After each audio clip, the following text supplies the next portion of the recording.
banoonyereze atalina muntu waabwe mukyala yafudde. Okunoonyereza kutandise era bwe twaleese embwa ezikonga olusozi asobodde otutuusa ku maka g'omwami Twine Gerald mita nga 3 okuva awabadde omulambo gw'omuntu ono, era n'akwatibwa ne banne babiri okuli Busobola Peter Kalenzi Benoni okutuyambako kunoonyereza kwe tuliko. Abudu Muwonge yakusakidde Guleno ku Lwabukede TV. Kitalo nnyo ebikolwa ebyo tubivumirira. Ate kansala w'e Buddo ku lukiiko lwa kanso y'Ekyengera Shafik Mutebi akwatiddwa mu bubbi bw'ente nga kitegerekese ng'azibbye ne yali omuyambi wa mmeeya w'Ekyengera. Bano omukinjaji y'abalonkomi. Polisi y'ensangi ng'ekulembeddwa mu DPC Rogers Chebene ekutte Mutebi Shafik kansala akiikira ab'e Buddo ku lukiiko lwa kanso y'Ekyengera ne yali omuyambi wa mmeeya w'Ekyengera Angelo Mugambe nga kigambibwa nti waliko ente 5 ze babbye okuva emaya mawugulu.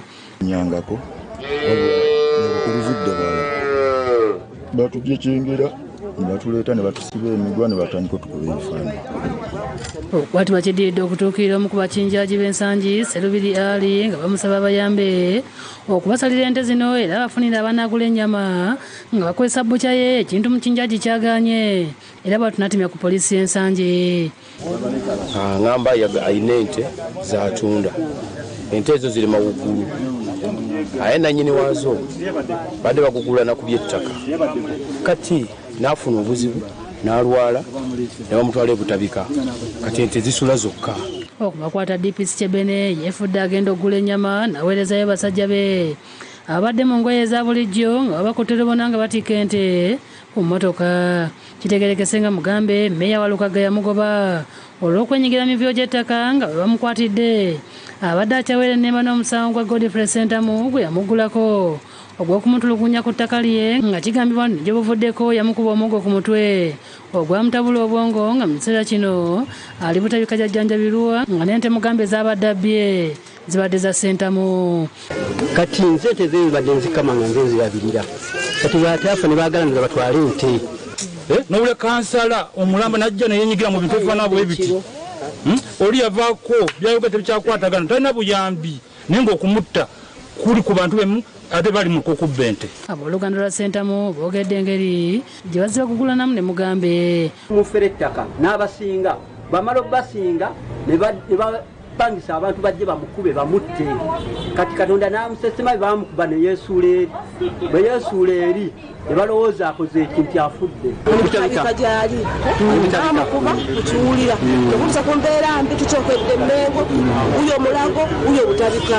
Oluvannyuma abaserikale ku poliisi y'ensangi nga bakolera ku biragiro bya RPC Serubiri Rogers baazizza amaka ga Sentamu nga Serubiri gwe babadde bawadde eddiiro ey'okusala ente annyonnyodde engeri abantu bano gye babadde bamukuzaamu ente zibabbye. Ne batandika kati eno badde bajinguza emitwalo 800 eri emu 2 eri naye emu 2 naye wangamba naye nyinza obasalirako eri kati buli obuto baga tuyinza obusala obutaleekaana. DPC Chebene yebaza Serubiri olw'okuba bagulizaako. Ono weebaziza omukulu oli obubbi bwo of course tetuyinza kugamba nti tebuliiwo, obubbi bwe buli obw'enjawulo, naye ekkubo lyokka lye tuyinza okubulwanyisa kwe kuba n'abantu ng'omusiraamu ono. Omulimu gwaffe ate be batulumba ku mabucha gaffe bakole obwenkanya sajja bano basibwe.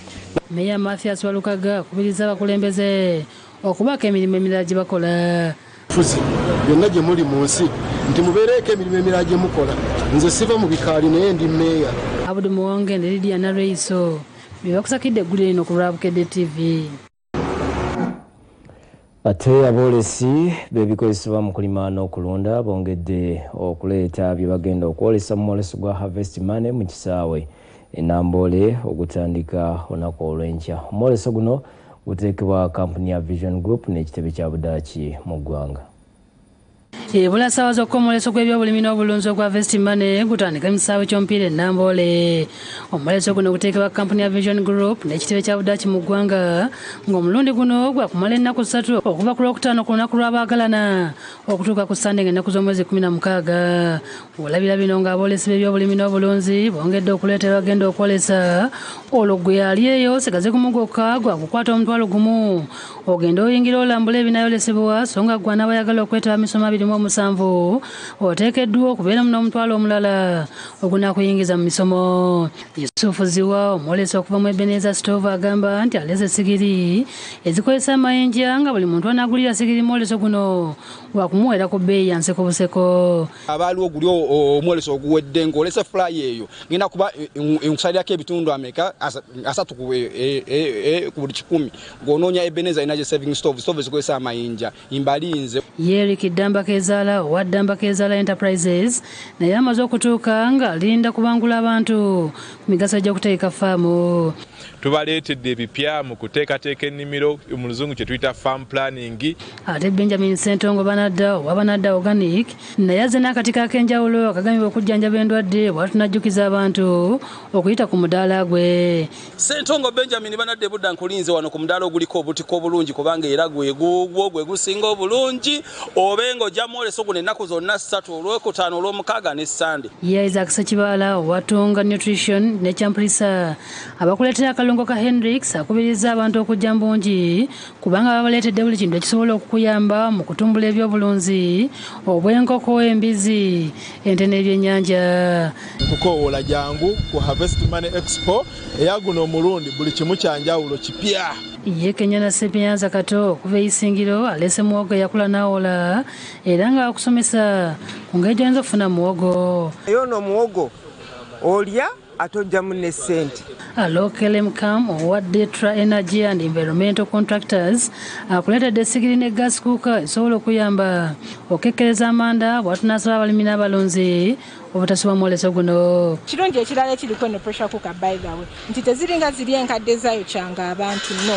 Emiyango gijja kuba giguddwawo by ssaawa 2. Tubasaba mujje mutubagire wano e Nambole for Detra Energy and Environmental Contractors. Ate Nyenje Lubwama Bonne Frank owa Nyenje Green Village Rwengo azze kulesa emiyembe egyakula ne giwola gyagenda okuguza abanajja mu mwoleso. Tuzze specifically kutunda miyembe na kwolesa emiyembe gye tulina emirungi. Era tuyita abantu bajje batuwagire. Omuwanguzi w'empaka z'omulimi asinga Muhawi ya Mukasa ye akuyise ojjolabe gy'oyinza okulundamu obumyu.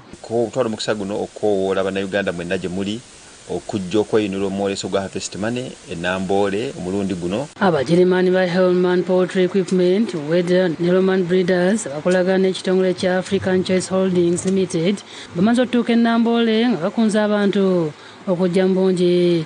Max Molman atendereza Vision Group olw'okuyiiya omwoleso omunene bwe guti okugasa abantu. So at the Expo we try to return the favor and show the people of Uganda and the farmers of Uganda what is possible with our solutions and ideas in the piggery and pork industry. Kitunzi wa Hellman Poultry Equipment asabye abantu okujja mungi okugula ebyuma eby'omulembe. Everything is possible. It all depends on the wishes and the possibilities that the customers will have.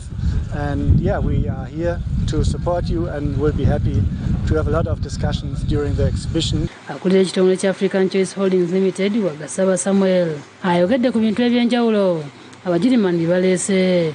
Naye w'okozesa keje zaffe okuva e Germany ogenda kubeera ng'osobola okubeera nga olunda n'amagoba ng'ogalabako ate ng'okwonooneka kw'emmere kutono nnyo ate nga keje zaffe zisobola okuwangaala okuva ku myaka 2 paka ku myaka 4 ng'okyakozesa. Omukuŋŋaanya w'ebyobulimi n'obulunzi mu Lupapula New Vision Joshua Kato agamba nti enteekateeka ziwedde bulungi nti balinze bantu. Enteekateeka ewedde aboolesi bazze bangi tulinze bulinzi nkya kugulawo miryango. Yamyuka omutegesi w'ebivulu mu Vision Group Kennedy Motor asabye abantu okujja mbungi mu mwoleso guno. Ekyokukola okuyingira omutwalo gumu gwokka ogw'ensimbi gwe ayagala okwetaba mu misomo naawe ojja kuba otwayo omutwalo gumu gwokka osobola okubanga weetaba mu misomo egyo. Tubalinze olunaku lw'enkyemingi tugikolawo saa 2 ez'okumakya otuukira ddala ku saa 12 ez'olweggulo. Sulaiman Mutebi yakusakidde eggulu lino ku Lwabukedde TV. Kale tukulinze olunaku lwankya nga tujaguza olw'abaagalana jangu naawe beeko kiweyongerako mu by'obulimi n'obulunzi okuteekera ebiseera eby'omu maaso. Ate oluvannyuma lwa Ggoonya okukwata omwana w'emyaka 14 ku kizinga Lulambe ekisangibwa mu ggombolola y'e Bufumira Essese, ab'ekitongole ekikuuma ebisolo by'omu nsiko ekya Uganda Wildlife Authority WUA bakoze ekikwekweto okukakkana nga 3 bazikutte. Ku lw'omukaaga lwa wiiki ewedde abantu ku mwalo gw'emisonzi bagwamu ekyekango Ggoonya bwe yakwata omwana yeetegeera okudda ku ssomero era awugamu ne banne n'emutta. Taata w'omwana Godfrey Katonda Lubowa annyinde ebyaliwo. Ne bagenda banaabeko ku Balama. Bwe batyo baali bakyanaaba Ggoonya n'ekwatako omu era n'alaajana n'agamba baalo ekintu kinkutte. Kati munne n'agezaako kumukwata amusike, asika ne Ggoonya bwesika, asika ne Ggoonya bwesika ayitwala buziba. Munne n'alemererwa. Muganda w'omugenzi Peter Sennabulya nga baali bonna agamba nti baageza okutaasa muntu wabwe ne balemererwa okumusika amanyu ga Ggoonya. Ekimutwala mpola mpola nanga kwendi ekitwala mu mazzi amawanvu. Niwe natuuka mu mazzi amawanvu nendaba nga mutuufu nnemereddwa. Abavuzi n'abakulembeze beekubira endula eri ekitongole kya WUA okujja okubataasa ku Ggoonya eno. Bano baasukiramu nga lona b'SFC batandika ebikwekweto ku bbalaza. Bwe butuukidde olwaleero nga Ggoonya 3 zikwatiddwa nga kisanyudde abalunnyanja abasinga ne batandika n'okuzituulako. Abawo basomeseza ku ngeri gye bayinza okweninamu ebisolo. Balekerawo okuvubira eri mu breeding area y'ebyennyanja. Abakulembeze okubadde Vincent balikuwa ne John Byekwaso basiimye ab'ekitongole kya WUA okusitukiramu era bataasa. Naye at least nti Ggoonya ezo nazo kati nzikiriza nze nti oba oli awo zinaasobola okwekwekera ddala obutaddamu nnyo kutambula kubanga tuwulira bulungi nnyo kubanga tuwulira essanyu ly'amaanyi okulaba bamukutte ebisolo bino bibadde bijja kugenda mu maaso n'okulya abaana abalala. Wano baatuwa zigundi zinaikonti zaffe zikola bulungi, mubaka yatuwa ebikozesebwa. Tetulaba lwaki ante babatuma ku mwalo. Akulidde omulimu gw'okukwata Ggoonya zino Oswald Tumanya agamba nti si buli Ggoonya nti eri abantu era abagomeza. Ggoonya si buli Ggoonya nti eri abantu. Wabeeramu Ggoonya emu nga bw'olaba mu bantu mubeeramu ow'emize emibi. Akola ki? Abeera mu bantu ate n'akola emize emibi. So it is the same thing ne Ggoonya bwe zibeera. Kati omuwendo gwa Ggoonya zakwatibwa mu bizinga gulinnye okutuuka ku nnyanga lwo ne yatta omukyala ng'agenda okusena amazzi ku nnyanja. Owadde Ggoonya zikwatiddwa n'ebisigala by'omwana tebinalabika. Tetumanyi omwana oyo tumufuna Ggoonya esobola okujja naye oba tumufunye tutya. Nkuba Samuel yakusakidde eggulu ku Lwakere TV. Ate ettaka litabudde abalongo Nakatone Waswa nga buli omu agamba nti ye yaligula kyokka yali ssentebe w'ekyalo yeegaanye endagaano ya Nakato ng'agamba nti tagimanyi so nga omukono ogugiriko gwe gumu n'ogubadde ku lupapula olwabeete mu lukiiko era avudde waswadde. Waliwo abalongo Waswa ne Nakato abatabuse olw'ettaka ne baddukira ewa Radisa Bayambe. Nakato ng'agamba nti asula ku nsiko olwa Waswa okumugoba n'ejjambiya ku ttaka lye lye yeegulira ku ssente z'Wabula ne Waswa n'alumiza Nakato ono okubba endagaano ye gye yamuteresa kwe yagulira ettaka lino n'ajingirira endala eraga nti ye yagula. Katembo ne yeetobeseemu obunkenke ali ku kyalo Kiwooza B ekisangibwa Ensotoka mu Kayunga. Nakato Joyce yasooka okuddukira ewa Radisa Kayunga Solomon Trevor baleke amutawulize ku mukulu we Waswa Bisasiri amufuukidde ekyambika. Bamala okulambula bajja n'amajambiya nga batandika kusaawa mmere yange bitooke byange nimbuuza ebitooke by'emusaawa biziiza musango ki yangamba toyogera wano tolina obuyinza bwogera wano wange. RDC baleka ensonga eno agitutte ku kyalo gy'akuba olukiiko lwetabiddemu abakulembeze ku mitendera egy'enjawulo n'abataka. Nakato yasoose okwogera n'alumiriza Waswa okumugoba ku poloti ye ya fuuti 60 ng'ensonga yazitwala ku LC ne poliisi n'atafuna kuyambibwa. Batandika kuzimba mayumba tunagenda ku poliisi ne bajja ne babikebera ne babikuba ebifaananyi ne bamala okubikuba ebifaananyi ne babayimiriza bo bagenda mu maaso nga bazimba. ategeeza nga poloti eno bwe yagigula mu mwaka gwa 1995 era endagaano kuyagulira awadde RDC kopi. Mwoso naye agamba nti ettaka lino yaligula mu mwaka gwa 1995 era endagaano n'agiteesa Nakato wabula Nakato n'agiremera. Kwata endagaano n'engiteresa mwannyinaze awo wonna nze ne mbyeviirako tinkomawo kuzimba nkubira nduntu kumubba. Wabula RDC baleke bwakunyiza Wasuwa ku bikwatagana n'essente zeyagula ettaka lino nga tazijjukira nga ne gwe yagulako abadde tamujjukira. Wagula abantu balungo n'emyaka emeka? Emyaka yali ssente w'ekyalo kino mwaka gwa 1995 Lusiga Christopher Asituse n'akakanya endagaano ya Nakato ng'agamba nti si ntuufu era yamanyi nti Wasuwa ye yagula era yeeganye okuteeka omukono ku ndagaano ya Nakato. Endagaano si ntuufu eyo. Endagaano ya Wasuwa twagiwandiika mu katabo ate olundaba lupapula luki. Kati kyamanirindako. N'empandiika yange njikola ki? Ogimanyi. Kyokka yali ssente w'ekyalo kino Christopher Lusiga awemukidde mu lukiiko RDC baleke bwasabye olukalala okuwandiikiddwa amannya g'abantu ne kizuulibwa ng'engeri gy'awandiiseemu ku lukalala olwo gwe mukono guli ku ndagaano ya Nakato. Chairman njagala okkirize oba gwe yali chairman ogambe bugambi nti endagaano eyo nagikola oba nateekako omukono naye ekituufu kyali bwe kiti. Naye yena anaalaba ebintu bino tusobola kumugamba nti si gwe yawandisa namba 7. Abatuuze ku kyalo bategeeza nti Nakato gwe baludde nga balaba ku kyalo era gwe bamanyi nga nannyini poloti eno. Wabaddewo enkaayana ez'omuddiringanwa wakati w'ababiri ono ne balirwana be naye ng'ate Wasuwa n'ankibanja tazijjaamu.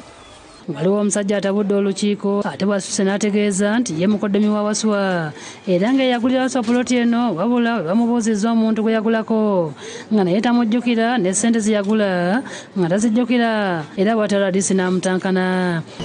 Nangamba nti mukozi wange endagaano tugikola emmanya gaani mwatandala ntukola emmanya go ebyendagaano tubivuddeko naye kye tuliko kati ani gwe wagulako otajjukira yakuguza omwembe nti wagula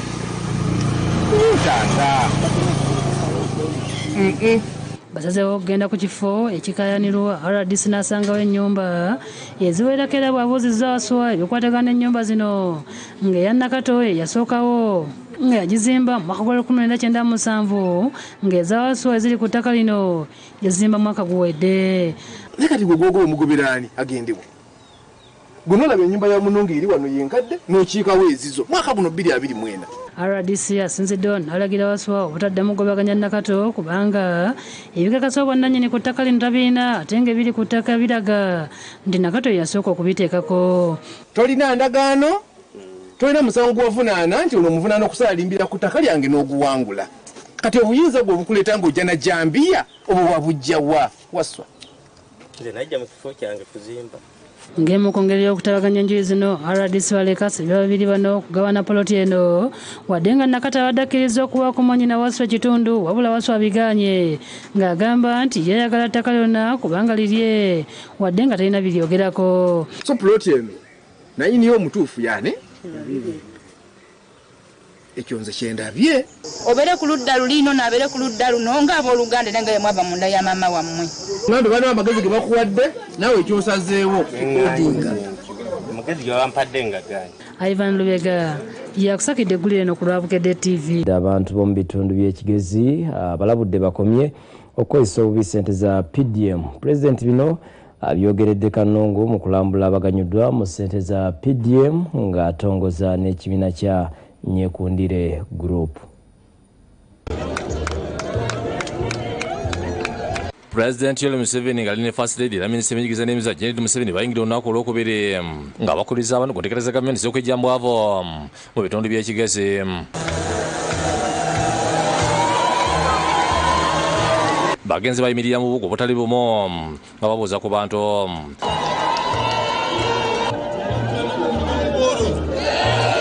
mu kulambula kuno basookedwa Kenneth Ayesigwa owenyamira matawuni kanse kanungu kulabya byakola naddala mbulunzi mu sente ziyafuna mu PDM President yasizidde nayiso okulabula eri abatuuze b'ekikizi bakomye okweyisa obubi sente za PDM. Nimangu mwine social needs hariho okurwara hariho okusomesa hariho ibindi byetengo ate ezo sente tizo kukora ibyo tizo kurwaza tizo kushomesa tizo kushwera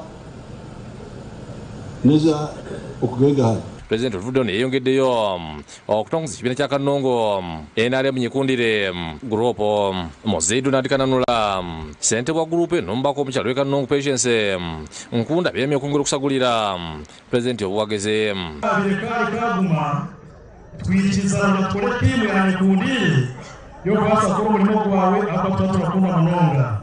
Omumyuka wa Sipiika Thomas Talibu akubiriza abavubuka okugula amasi ku mikisa egiriwo ku mirimu. We have to put all our effort, whatever it takes, to make money, and this is a very good example. Ye First Lady alaze obukulu bw'amaka okubeera obumoolo kijja kuyamba abafumbo okwongera ku nnyingiza amaka gaabwe.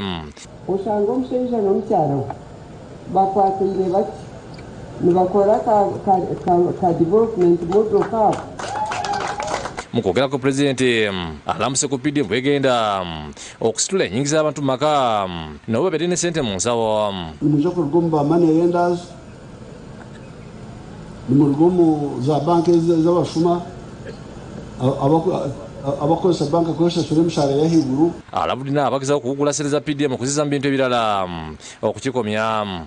Esente twazibahereza esente zo miliyoni 100 buri muruka buri mwaka mwesharire mu kwenda kukora. Abakubiriza n'okwegatta ku SACCO basobola okutuusibwako sente za gavumenti. Omuntu weena okwenda kuyiha omuboora omuruka aze omu kibiina ky'okubiika n'okwegusa SACCO parish. President yemye obukadde 5 era abanyikundire SACCO abasuubiza ejjalulizo ly'enkoko ne Buludi ne bayamba. Oluva President yongeddeyo erikungirira okusinkana abakulembeze eno baminisita boogedde ebikoleddwa gavumenti. Ate abo gavumenti nebakoreraho kulabira omu program eya PDM.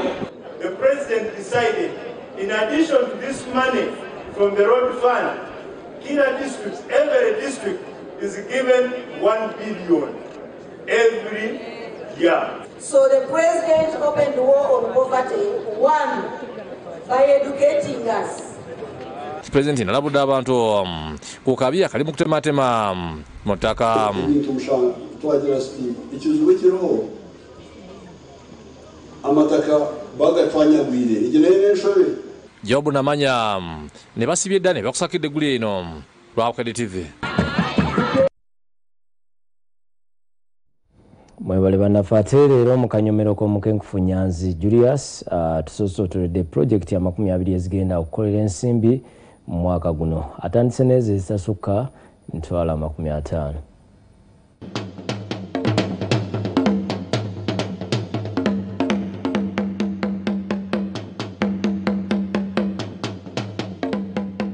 Mwaka mupya ndowooza mpya ebikorwa birina kuba bipya era nkugamba ntya nkwanirizaako nnyo mu kanyomero k'omukenkufu omwezi guli omukalu ennyo gwa January twaguyitamu kati katutandike kekolere kati ketokote era nkugamba ntya nga twetegeka okutandika pulojekiti z'omwaka guno. Omukenkufu Julius Nyanzi asoose kutukubira ttooki mu pulojekiti ya 20 sezimuyizi tasubwa nga tezisusa mitwalo 5 ezigenda okukolera ensimbi omwaka guno 2025. Nja kutandika ne project esooka ye project ya aftershave.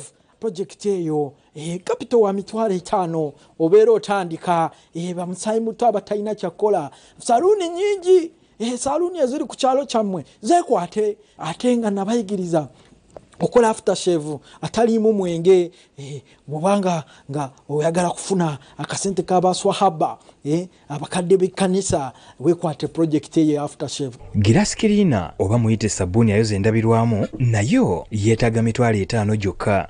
Kuliko akasente akawera kubanga lite namba osobola ogifunako n'emitwalo 2 ku bizinesi eyo eya grass cleaner. Genda mu supermarket ojja kulaba kyenjogerako. Grass cleaner osanga miles 2.5 nga za mutwalo ne bwotunda lita 10 buli lunaku eza grass cleaner. Abiri ago oba osobola ogayingiza ebintu babikola abantu ne mubogerako ne mugamba oyo alabika alimu abavujirizi. Nedda tebaba abavujirizi, abantu beerwanako. Enkoba za mbogo zijja zokkambunya. Bizinesi eyokusatu era mu kugattako omutindo ye bizinesi eya capital omutonotono gwekola kasiyeni. Kasiyeni abantu bangi nnyo balunzi bante, abalunzi b'ente mu Uganda bakola loosi.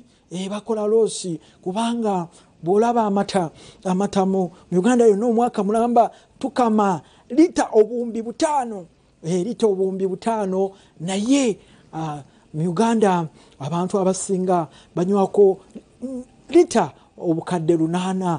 Kati omulunzi oyo osobola okukwata amatage n'ogagattako omutindo n'okolamu kasiyeni oba milk protein capital wa mitwalo 5 gyokka tewetaaga na kyuma. Emizimu gino tugirina ku Prof by Research. Osobola okujja n'ogenda n'oyiga oba n'oyongera okulambulula n'osobola okwongera okuyiga. Omwaka guno osobola okutandikawo bizinesi ey'okukola kando oyo capital tasukka mitwalo nga 5. Mitwalo 5 gikumala n'okola kando ez'abagole. Era kando bazikozesa restaurants, amahoteri, okugoba ensiri wamu n'okuwunyisa ekifo obulungi, okugoba enswero, sootekamu oiro ava mu kakomera. Ebyuma byonna tubiina ku Prof by Research ebikola kando n'obutiba. Omwana wanaatandikirawo okukola bizinesi n'omukyala asigala ewaka abaana bafa bakamaliriza ebitabo oba emisomo ku matendekero aga waggulu nabo basobola okuyambibwa. Oyinza okutandikawo bizinesi yokola ennoni. Osobola okukola ennoni eza langi. Abaana ba nasale baagala nnyo kala ez'enjawulo, primary colors.